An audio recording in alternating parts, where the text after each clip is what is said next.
একবার রাত 2টার দিকে গ্রামের পুরনো কবরস্থানের পাশ দিয়ে যাচ্ছিল রাহিম। সবাই বলতো ওখানে একটা জিন থাকে যেটা মানুষের কণ্ঠে ডাকে। রাহিম হাসতে হাসতে বলেছিল, জিন যদি থাকে তাহলে এখনই এসে দেখা দে।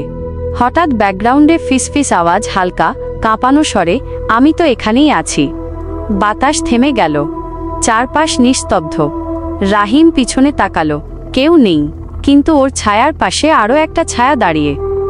স্বর সামান্য গম্ভীর ও টান টান।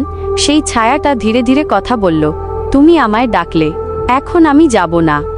রাহিম দৌড় দিল, কিন্তু পায়ের নিচে মাটি যেন টানছিল। স্বর সামান্য নিচু ও ধীর। চোখ খুলে দেখে সে কবরের পাশে শুয়ে আছে, আর নিজের কণ্ঠে কেউ বলছে, তুমি তো আমি। মানুষটা আজও হারিয়ে আছে। কেউ রাতে ওই পথে হাঁটলে শুনতে পায় সেই একই কণ্ঠ, থামো। কোথায় যাচ্ছ? যদি সাহস থাকে তাহলে কমেন্টে লিখো, আমি ভয় পাই না। আর যদি গল্পটা ভালো লেগে থাকে একটা লাইক দিও, শেয়ার করো তোমার সাহসী বন্ধুর সাথে, আর অবশ্যই সাবস্ক্রাইব করো, কারণ আগামী ভিডিওতে আসছে আরও ভয়ানক জিনের গল্প, যেটা বাস্তবের থেকেও ভয়ঙ্কর।